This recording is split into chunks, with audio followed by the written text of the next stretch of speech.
galera, beleza? Na aula de hoje a gente vai começar a falar a respeito de como acontece a contagem do tempo. Desde os primórdios, esse tempo ele vem sendo contado, medido, a partir da observação, seja a partir do calendário solar, né, os 365 dias, que aí a gente vai ter as estações do ano, seja a partir das fases da Lua, né, que a gente vai ter algo em torno de 29 dias, seja com o avanço da tecnologia, né, que proporciona a contagem desse tempo de forma mais precisa em relógios atômicos. Nesses relógios atômicos, a gente mede a oscilação, um deles, né, mede a oscilação da partícula Césio 133, e contando essas oscilações, eu consigo definir o que seria um segundo, esse tempo de forma mais precisa. Esses relógios atômicos eles são tão precisos, que eles atrasam um segundo a cada 1 milhão de anos. E aí, se a gente for pegar essas fases da Lua, como exemplo, como é que a gente pode representar essas fases? Se a gente observar aqui, a gente tem essas fases da Lua mostradas aqui nesse quadrinho. Essa fase da Lua, que a gente chama, é a face da Lua, que está voltada para a Terra. Então, quando eu tenho aqui Lua nova, como esse exemplo, eu tenho uma parte que está na região de sombra, voltada para a Terra. Quando eu tenho lua cheia, que é o que vai acontecer aqui nesse momento, eu tenho a parte iluminada toda voltada para a Terra. Então, esse ciclo, né, de lua nova, crescente, cheia, minguante, ele se repete a cada 29, 28 alguma coisa, 29 dias. E isso foi durante muito tempo uma referência na contagem desse tempo. E aí, um outro fenômeno, quando a gente vai olhar essas fases da Lua, a gente pode observar também, né, conteúdo que está representado nessa aula, que é a questão dos eclipses. Quando é que acontece o eclipse? Esse eclipse pode ser um eclipse lunar ou um eclipse solar. O que seria o eclipse? O eclipse é quando acontece obrigatoriamente quando eu tenho os três corpos, Sol, Lua, Terra, alinhados. E aí, dependendo da posição desses, eu posso ter um eclipse lunar ou um eclipse solar. Nesse exemplo que vocês estão observando aí, eu tenho um eclipse lunar. Se você observar aqui embaixo, a Lua ela vem lua cheia, e aí ela começa a desaparecer, entre aspas, né? Ela entra na região de sombra que está sendo gerada pela Terra. E aí, como é que isso seria? Você está olhando aqui lua cheia, e aí, de repente, a Lua começa, entre aspas, a desaparecer. Ela não desapareceu, ela continua lá. Só que o que a gente vê da Lua é a luz que ela reflete do Sol. Se ela está numa região de sombra, ou até mesmo de penumbra, eu vou diminuindo essa luminosidade, e aí a impressão que a gente tem é que ela desapareceu. Mas ela continua lá. Então, um eclipse lunar, ele obrigatoriamente acontece na fase de lua cheia. Ok? E aí, se a gente for pegar o eclipse solar, no eclipse solar, a gente tem os três alinhados, Sol, Terra, Lua, né? Tá totalmente fora de escala aí, mas tudo bem. Esses três alinhados, a Lua vai fazer uma sombra e uma penumbra, né, sobre a Terra. Que fase da Lua é essa? Seria a Lua nova. A gente teria esse eclipse solar, obrigatoriamente em Lua nova. Se a gente pega essa região de sombra e penumbra, aí a gente vai identificar, né, a região totalmente escura, essa região aqui, totalmente escura. É onde vai aparecer o eclipse total.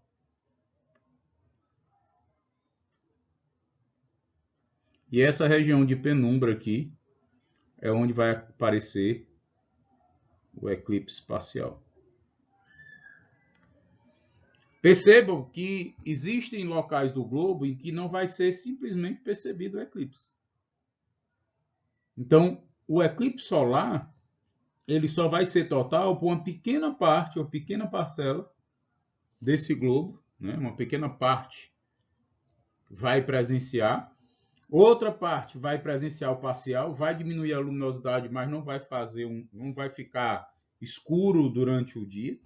E outras regiões, como essas que não estão nem na região de sombra, nem na região de penumbra, elas simplesmente não vão ser afetadas. A luminosidade vai permanecer normal. Ok? E aí a gente fala dessa questão da Terra girando em torno da Terra girando em torno do Sol, da Lua girando em torno da Terra. Mas o que é que faz com que esses corpos permaneçam nesse movimento, né, nesse movimento de orbital, nesse movimento que eles conseguem fazer um ao redor do outro? Aí a gente vem para a questão da força da gravidade. O que é essa força da gravidade? É uma força que estabelece que todo corpo que tem massa atrai massa. Então a Terra ela consegue ficar orbitando em torno do Sol porque ela tem uma massa da Terra. O Sol tem uma massa do Sol. E aí o que é que vai acontecer? Massa atrai massa. Então esse cara vai puxar a Terra para cá, com uma força que a gente chama de força da gravidade.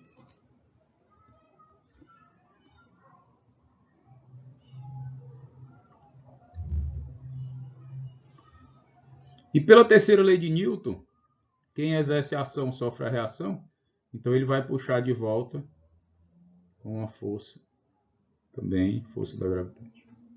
Essas duas forças são iguais, né? Mesmo módulo, mesma direção, sentidos contrários e atuam em corpos diferentes. E aí, essa força, o que foi que os caras observaram? Eles observaram o seguinte, que essa força ela era diretamente proporcional à massa, pegando esse nosso exemplo, a massa da Terra. Quanto maior for a massa desse corpo, maior seria a força gravitacional que ia agir sobre ele. E aí, o que a gente percebe? Que essa força ela também é diretamente proporcional à massa do Sol. Quanto maior a massa desse astro que está aqui no centro, maior vai ser a força que vai atuar.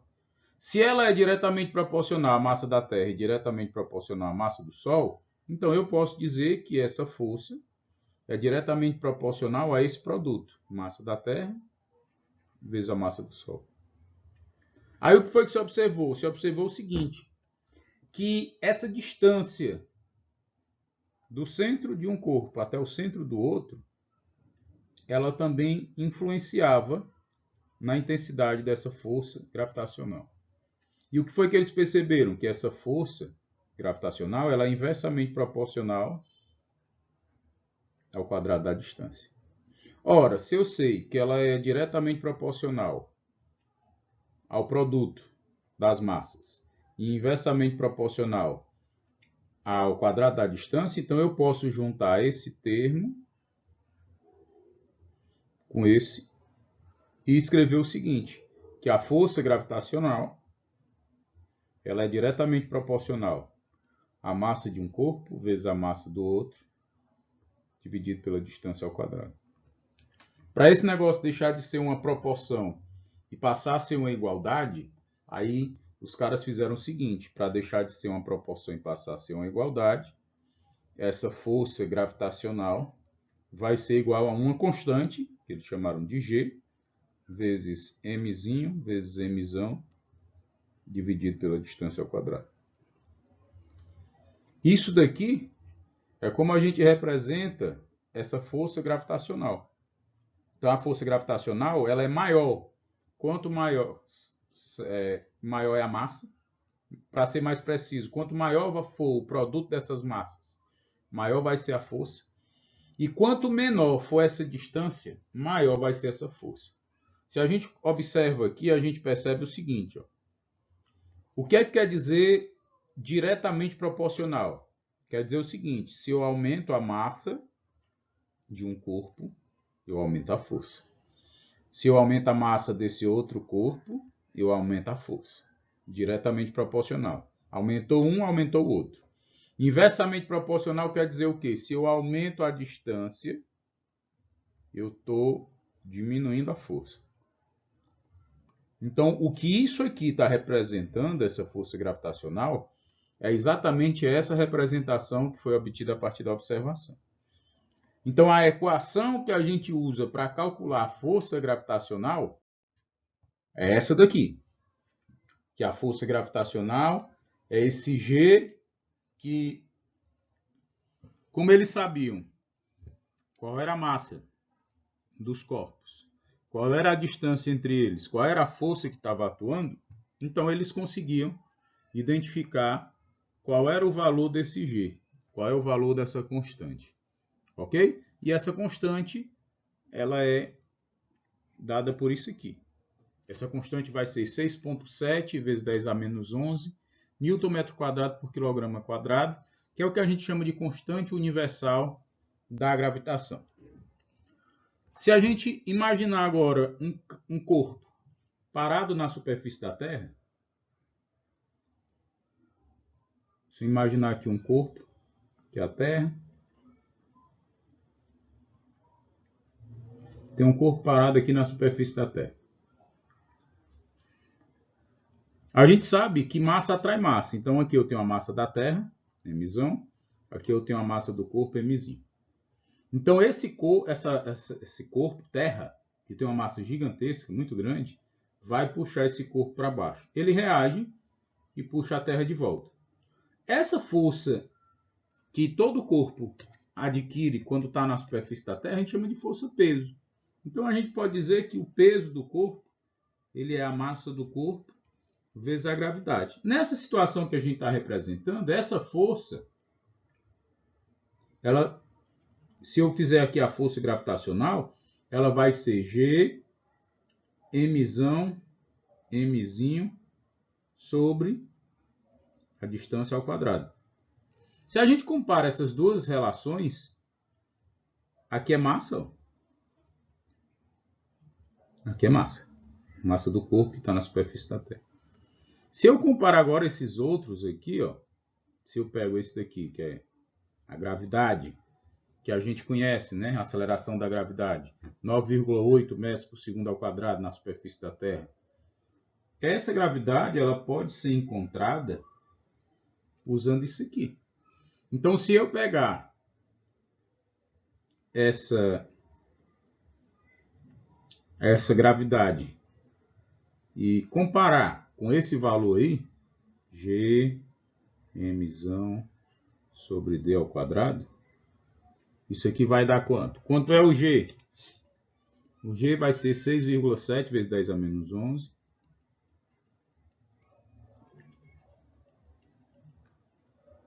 Vezes a massa da Terra. A massa da Terra, ela vai ser aproximadamente 5,97 vezes 10 elevado a 24 quilogramas. E se eu dividir pelo raio da Terra ao quadrado, o raio da Terra vai ser 6,37 vezes 10 elevado a 6 metros. Se a gente faz... Opa, não precisa botar esse metro aqui, né? Se a gente faz essa continha, né, a gente vai encontrar essa aceleração da gravidade aproximadamente 9,8 metros por segundo ao quadrado. Ok? Então, aquele G que a gente está acostumado a trabalhar, quando vai fazer o peso de um corpo, que é a massa vezes a gravidade, é daqui que a gente chega nesse resultado para essa aceleração da gravidade. Ok, galera? Moçada, por hoje é só, né? Por essa aula é só. Qualquer dúvida que vocês tiverem, fiquem à disposição para procurar a gente lá na sala de atendimento. Um abraço, tudo de bom, pessoal.